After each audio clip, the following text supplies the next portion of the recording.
Far away in the deep corners of the universe, there existed a group of peaceful civilizations who had built their worlds on trust, harmony, and the belief that every problem could be solved with calm words and cooperation. For thousands of years they had lived without war. Their planets were filled with music, art, and knowledge, not weapons or armies.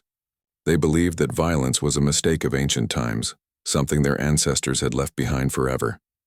But peace is a fragile thing, and sometimes danger comes from the places no one expects.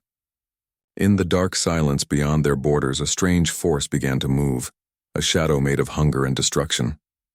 At first, the signs were small. Communication stations on the outer colonies stopped sending signals.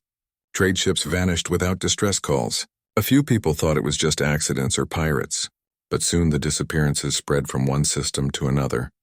Like a quiet disease crawling through the stars, the leaders of the Coalition of Light, as the group of peaceful civilizations called themselves, gathered in their great council hall. The hall floated inside a transparent sphere above a blue planet that shone with gentle light. The representatives sat in circular formation, their bodies of different colors, shapes, and materials, some made of gas, some of flesh, some of crystal. They all shared one emotion that day: fear. "We were not built for war," said Lyran, the silver-skinned ambassador from the planet Irios. "If this shadow continues, our colonies will vanish one by one. We must act before it's too late, but what can we do?" asked Talon from the Waterworld Ormara. "Our defense fleets were disbanded centuries ago.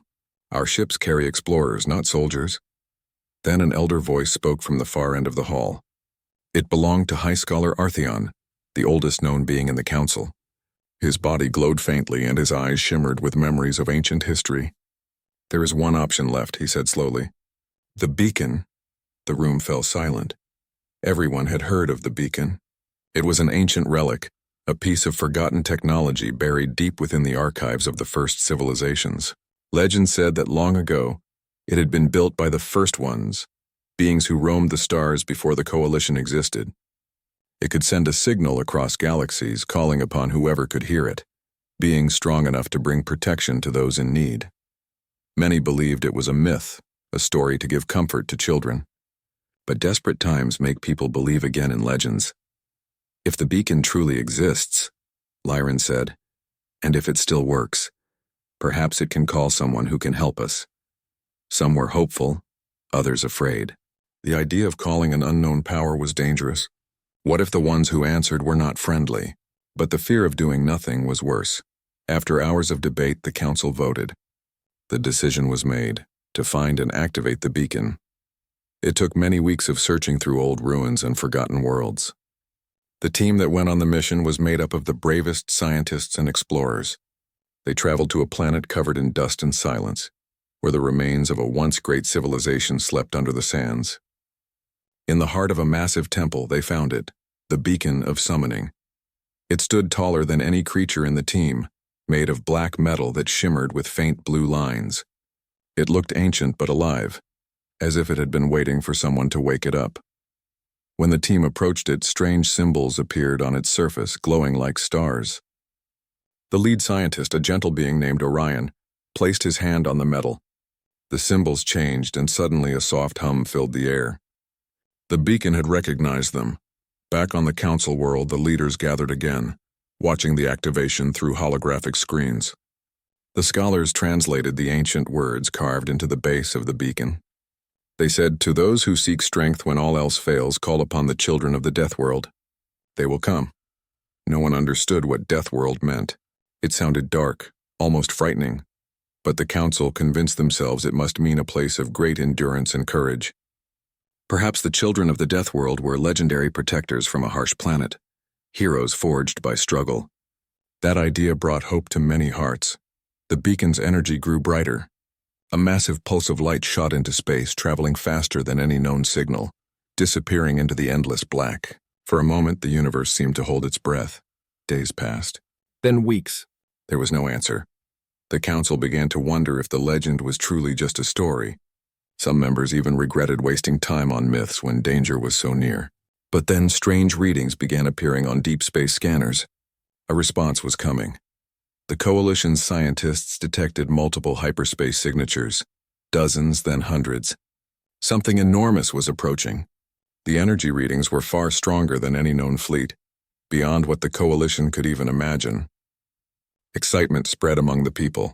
Finally, their call for help had been heard. On the day of arrival, every planet in the coalition watched the skies.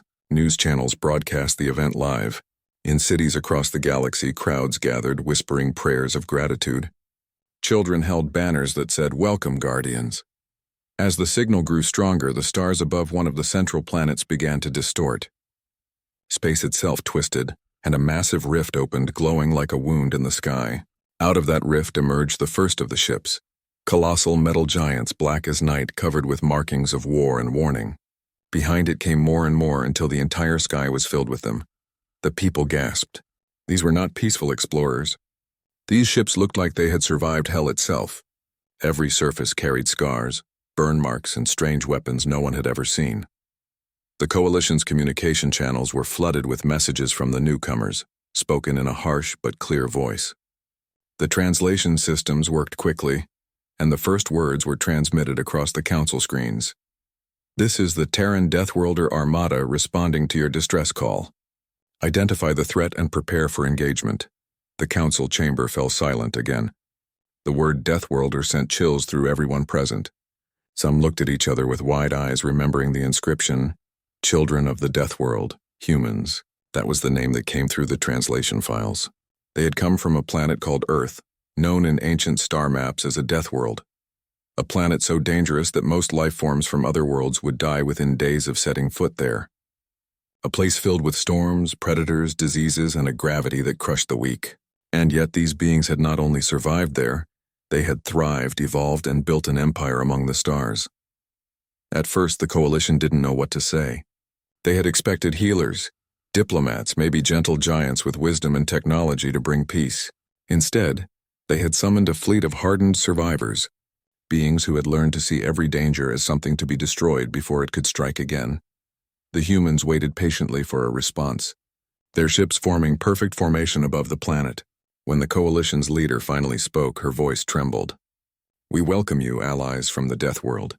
We called for support against a growing darkness. We did not expect such a powerful response." The human commander's voice came through once more. "Darkness threatens life. Life must fight back. Tell us where the enemy is. We will handle the rest." The Coalition members looked at one another. They had wanted protection, not destruction.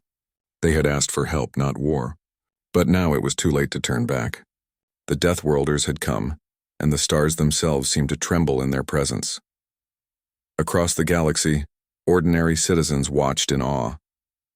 They saw the mighty human ships and felt both comfort and fear. Perhaps this was what hope looked like in its rawest form. Terrifying but powerful. For the first time in their peaceful history, the Coalition realized what it truly meant to call for strength.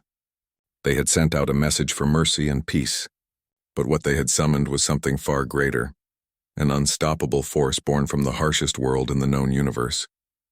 And though they didn't know it yet, that single choice, the moment they activated the beacon, had changed the future of the galaxy forever. The moment the human fleet appeared in the skies, every being in the Coalition felt something they had never felt before, an invisible pressure like the air itself had become heavy. These were not gentle travelers or peaceful explorers. Every human ship looked like it had survived battles beyond imagination. Their armor was dark and thick, as if built to withstand the death of stars. Massive cannons lined their hulls, silent but full of promise, like sleeping dragons that could wake at any moment. The Coalition citizens gathered in the streets of their cities, staring up through protective domes at the colossal ships hovering above. Some felt safe, believing that help had finally arrived. Others felt a deep fear they could not describe, a fear that did not come from the mysterious enemy in the void, but from the very allies they had called. Inside the council chamber, the representatives watched the screen that showed the lead human battleship. A round symbol flickered on the ship's surface, a blue and green world surrounded by stars. It was Earth, humanity's home. A translation note appeared beside it. Classified Death World. Level 1 Extreme Hazard. The members exchanged nervous glances. A death world. That meant a planet where everything tried to kill you, storms that could wipe out entire continents, animals with venom that could stop the heart in seconds. diseases that evolved faster than cures. On such a world, only the strongest could survive. The communication channel activated again. A human appeared on the screen. It was the first time any coalition member had seen a human with their own eyes. The human was not tall or made of glowing energy like the beings of the coalition. He looked plain with brown eyes and a calm face.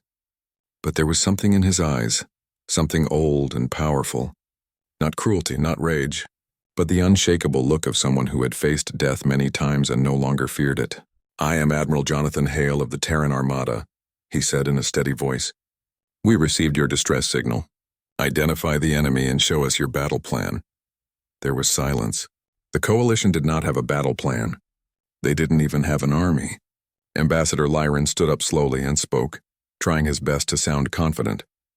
"We are honored by your response, but we come from peaceful worlds. We do not wage war. We hoped for guidance, maybe negotiations with the enemy."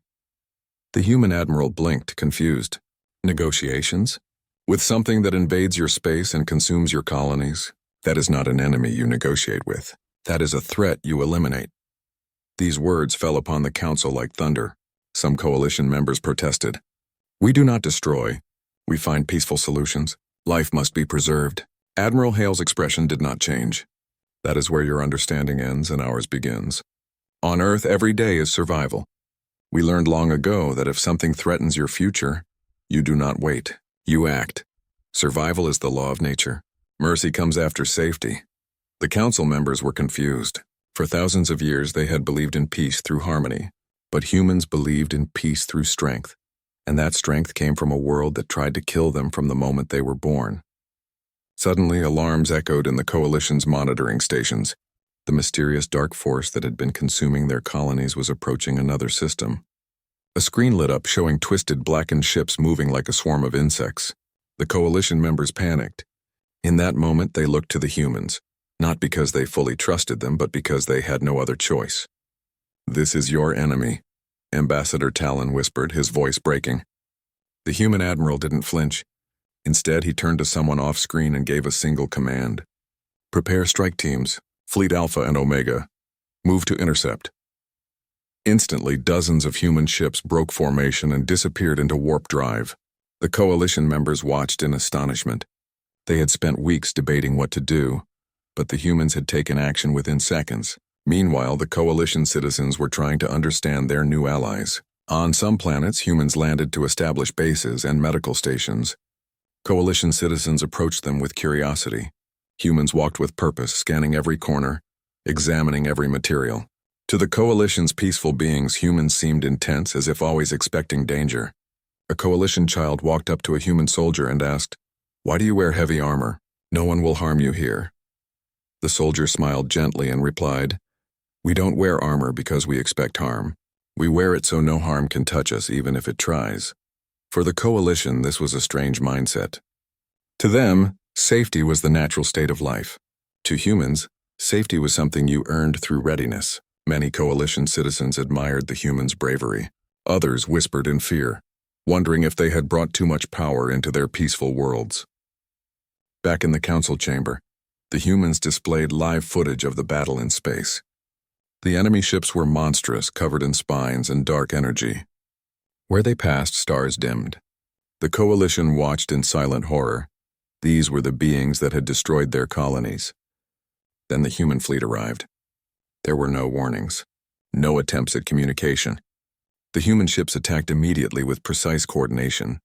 Cannons unleashed energy bursts that tore through the enemy like fire through paper. Human pilots maneuvered with impossible speed, weaving between enemy ships with practiced ease. They didn't just fight. They dominated the battlefield completely. The coalition members were stunned. They had never seen power like this. But what shocked them most was not the weapons, it was the ruthless efficiency. The humans did not aim to push the enemy back or scare them away. They aimed to erase them completely. Within minutes, the enemy fleet was gone. Not retreating, not surrendered, gone. The video feed ended. The council chamber was silent. Humans had just accomplished in minutes what the coalition had failed to do in months. Admiral Hale's face reappeared on the screen. "The immediate threat is neutralized, but it was only a scouting fleet. The main force will follow. We will need full access to your systems for military operations." The council members looked at each other nervously. Giving humans access to their systems meant giving up control.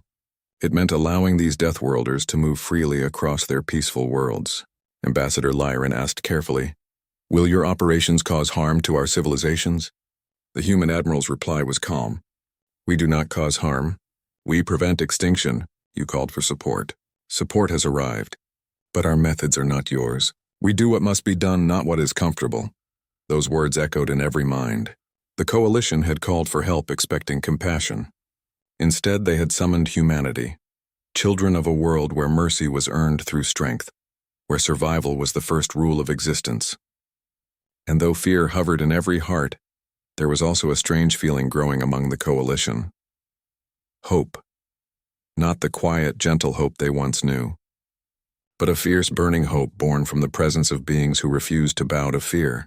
A hope that whispered, "Maybe we will survive this." But deep inside, another thought lingered. And if we survive, what will become of us under the shadow of these Deathworlders?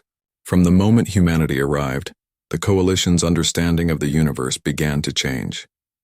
The peaceful species had always believed that higher intelligence led to gentler behavior. They believed the most advanced civilizations would avoid violence and choose harmony. But the humans, though intelligent and advanced in technology, clearly embraced something very different. They did not fear conflict, they expected it. They did not talk about peace first. They talked about survival. And their every action showed that they were ready to fight until the last star burned out. The coalition citizens were confused. Many of them had never seen war in their lives. They watched the human soldiers set up command posts, scanning every inch of their surroundings, marking potential threats, even in places that were completely peaceful. It seemed strange. Why prepare for danger when no danger was present? But to humans, the absence of danger did not mean safety. It only meant that danger had not arrived yet. One day, a coalition philosopher named Siral approached a human commander and asked, "Do you always live this way? Always watchful, always ready for battle?" The human commander smiled slightly and said, "Where we come from, if you relax too much, something kills you. Our planet taught us that peace is not a gift. It is something you build with your own hands and you protect it with your own blood." These words spread across the coalition worlds, told and retold in quiet voices. Some beings felt awe at human resilience. Others felt fear, wondering what kind of life could shape an entire species into such relentless warriors. The council decided to learn more about humans, hoping to understand their new allies better. They requested a cultural exchange meeting. Admiral Hale agreed, but warned them, "What you learn may change your view of the galaxy forever." The meeting took place in a grand hall made of living crystal. Representatives from all coalition species attended. Humans entered wearing sleek uniforms with small devices that allowed instant translation. The session began with a simple question from Scholar Artheon. What is a death world? The human representative, Captain Alara Singh, stepped forward. Her eyes were calm, but behind them lay the memory of countless battles. She activated a hologram in the center of the hall. It showed a planet, Earth, spinning slowly in the darkness of space. "This is our home," she said. "A Class 5 death world, the highest possible rating." The hologram zoomed in. It showed violent thunderstorms with lightning that shattered trees. It showed oceans with waves so powerful they could sink ships. It showed creatures with teeth and venom, hunting each other without mercy. "Our plants can be poisonous. Our animals can hunt you in packs. Diseases mutate faster than medicines. Even our air can become deadly in the wrong places," Alara explained. To survive, humans had to adapt. Our bodies became strong. Our minds became sharper. We learned to fight not because we loved violence, but because it was the only way to stay alive. Gasps filled the room as the coalition members watched footage of early human history, wars, natural disasters, and constant struggle. While their civilizations had been born in peace, humanity had been forged in chaos. Then the hologram changed again. It showed human space exploration, ships landing on barren moons, constructing colonies in deadly environments, fighting off alien predators. Captain Alara's voice softened. "Our history is not just about survival. It is about rising above it. Every time our world tried to destroy us, we grew stronger. We built communities. We built families. We found love and hope, even in the worst places. And we learned that if we want peace, we must be willing to defend it. Some coalition members were moved by these words. They began to understand that humans were not monsters. They were survivors. Everything they did, every weapon they built, was meant to protect their future, but not everyone saw it that way. A representative from the Varelian species stood and asked sharply, "If you fight so hard, if your world is so violent, have you not become the very thing you feared? Have you not become creatures of war?" Ilara looked directly at him and said quietly, "We do not fear war. We fear losing the right to live freely. We fear what happens if we are not strong enough to protect those who depend on us." At that moment, another message arrived. A coalition ship had found an escape pod drifting in space. Inside was a survivor from one of the lost colonies, barely alive, his mind filled with terror. He spoke of creatures made of shadow, devouring everything in their path, leaving nothing behind. His voice broke as he described how the enemy did not communicate or negotiate. They simply consumed. When the recording finished, silence filled the air.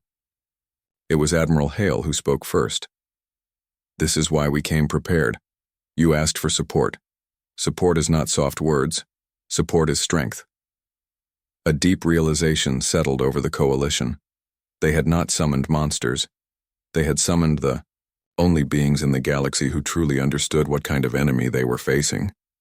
An enemy of pure destruction could only be stopped by those who knew how to fight destruction. Still, fear lingered. Coalition citizens saw human warships in the skies and wondered if their worlds would become battlegrounds. Mothers held their children a little tighter. Elders whispered ancient prayers. But alongside the fear came another feeling: respect. In marketplaces and schools, people began talking not just about human weapons, but about human courage. They spoke of how humans volunteered to guard coalition planets even without asking for reward. They spoke of human doctors who treated the wounded, human engineers who strengthened planetary shields, and human teachers who offered to share survival training. On one peaceful moon, a coalition elder approached a group of human soldiers. She placed a flower at their feet and said, "We have lived in peace for so long we forgot that peace must be protected. Thank you for reminding us that strength is not the enemy of peace. Fear is." Meanwhile, the human fleet continued preparing for the main battle. They studied enemy patterns, built forward bases, and trained coalition volunteers who were willing to learn. The coalition, for the first time in history, began forming a defense force under human guidance. Admiral Hale addressed the council again. "The enemy is not far. When they return, they will come with more power than before. We will meet them. But to win, you must trust us completely. There is no time for doubt." The council members hesitated. Trusting humans meant risking everything. But not trusting them meant certain death. Finally, Scholar Artheon, the eldest member, stood and spoke the words that would change the history of the galaxy. "We called for unity. What we summoned was something greater. Not gentle guardians, but warriors of fire. And now we understand. Perhaps it is not softness that will save us, but the unbreakable spirit of those who have faced death and refused to surrender. We will stand with the humans. Together, we will fight." And so, for the first time ever, the Coalition of Light became something new. Not just a group of peaceful worlds, but a united force preparing for war. The humans did not celebrate. They simply nodded and continued their work. For in their eyes, this was not the beginning of war. This was the beginning of survival, and the galaxy would never be the same again. The day of battle arrived not with warning sirens, but with silence. The stars themselves seemed to dim as a strange darkness began to spread across space. Coalition citizens watched in silent horror from behind protective shields as the enemy approached. They were not like anything known in the universe. Their ships were not built. They looked grown, alive, pulsing like giant hearts of shadow. Wherever they moved, light disappeared as if existence itself was being swallowed. On the ground, fear gripped the hearts of peaceful beings who had never seen war. People held their loved ones close, thinking it might be the last time. Some cried quietly, others prayed. But on the human command decks there was no fear, only focus. Humans moved with calm precision, issued orders in steady voices, and checked their weapons one final time. They had faced such terror before on countless worlds, and they had made a promise to themselves the day they left Earth. No matter how dark the enemy, humanity would be darker in resolve. Admiral Hale stood on the bridge of the flagship Eternal Resolve. He looked out at the enemy fleet and gave a single command: engage! In that moment, space erupted. Human ships moved with incredible speed, their engines roaring like thunder across the void. Massive cannons lit up the darkness with powerful blasts that tore through enemy vessels. Coalition members watching via live feed gasped as they saw human ships split apart monstrous enemy craft with surgical precision. But the enemy did not react like normal armies. They did not retreat, surrender, or communicate. When a ship was destroyed, pieces of it crawled back together and reformed. The enemy fought like a plague, spreading, regenerating, consuming. A coalition officer watching the feed whispered, "How can anyone fight this?" The answer came from a human captain: by not stopping. Human pilots flew into enemy swarms at close range, unleashing energy bursts that vaporized entire clusters. Ground forces on nearby moons activated planetary defense grids, guided by human engineers. Coalition volunteers trained by humans fired their first shots in battle. Many were terrified, their hands shaking. But when they saw humans charging ahead without hesitation, something changed in them. Fear slowly transformed into courage. Humans began deploying their most dangerous weapon: kinetic rods, massive metal shafts dropped from orbit at high speed. When these rods landed on enemy positions, they struck with the force of a meteor, turning entire regions into molten glass.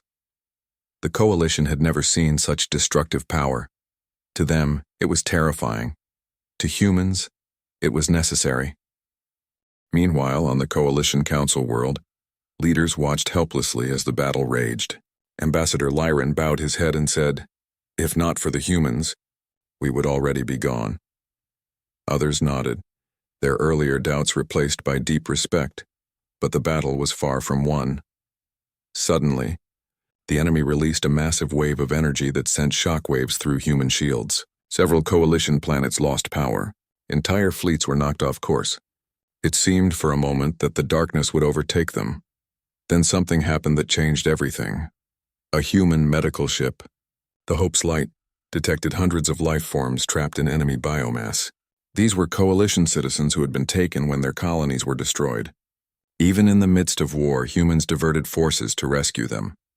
They broke through enemy lines, destroyed the prison structures, and carried survivors to safety. This act shocked coalition members more than the battle itself. Humans were not just fighting to win, they were fighting to save lives even at great cost. On the battlefield, a human ground commander named Zara Cade led a strike team into the heart of the enemy swarm. She carried a device called a Void Breaker, a weapon meant to destroy the enemy's source of regeneration. Her team fought through endless waves of shadow creatures, losing soldiers every minute. But not a single human turned back. As they reached the core, Commander Cade placed the Void Breaker and shouted, "For every life they tried to steal, for every world they tried to erase, this ends now." The Void Breaker activated. A blinding pulse spread across the battlefield, tearing through enemy matter. Vessels that had been regenerating began to dissolve. The swarm's movements became chaotic. It was working. Admiral Hale seized the moment. "All fleets, full assault," he commanded. Human ships formed a massive spearhead formation and charged straight into the enemy's heart. Coalition forces, inspired by human courage, joined them. For the first time, peaceful species who had never fired a weapon now fought side by side with humans defending their homes. The final battle lasted hours. Human ships burned. Coalition stations fell. But slowly, steadily, the enemy began to collapse. Light began to return to the stars. When the last enemy vessel fell silent, a strange quiet filled the universe. People across the coalition wept in relief. On every screen, humans could be seen helping the wounded, restoring power and searching for survivors. They did not celebrate. For them, victory was not joy. It was duty fulfilled. Admiral Hale's voice echoed across all Coalition channels. The immediate threat has been eliminated. But this was only one of many hives.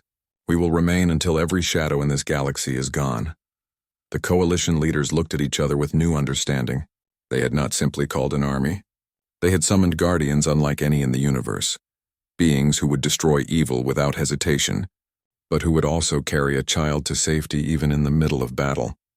In the days that followed, Coalition citizens approached human soldiers with gifts and thanks. One child asked a human medic, "Why did you save us even when it was dangerous?" The medic smiled softly and said, "Because that is what humans do. We don't run from danger. We run toward those who need us." Across the galaxy, the story spread. Humanity, children of the Deathworld, had not come as conquerors. They had come as protectors, terrifying in power, but guided by heart. But while peace had returned for now, a quiet question remained in the minds of all. If this was only the beginning, what would happen when humanity faced something even stronger? And what price would the galaxy have to pay to stand beside the Deathworlder Armada when the next storm arrived? For now, hope lived, but the legacy of this battle would shape the destiny of every world forever. The war had ended, but peace did not return the way the Coalition expected. When the last enemy ship was destroyed, there were no cheers from the humans. There were no grand celebrations, no victory speeches. Instead, the human commanders looked out into the stars with serious eyes as if they were still listening for footsteps in the dark.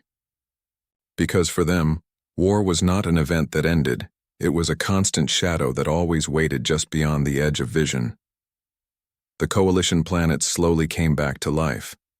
The skies that had once been filled with darkness were now clear. Cities repaired their damage.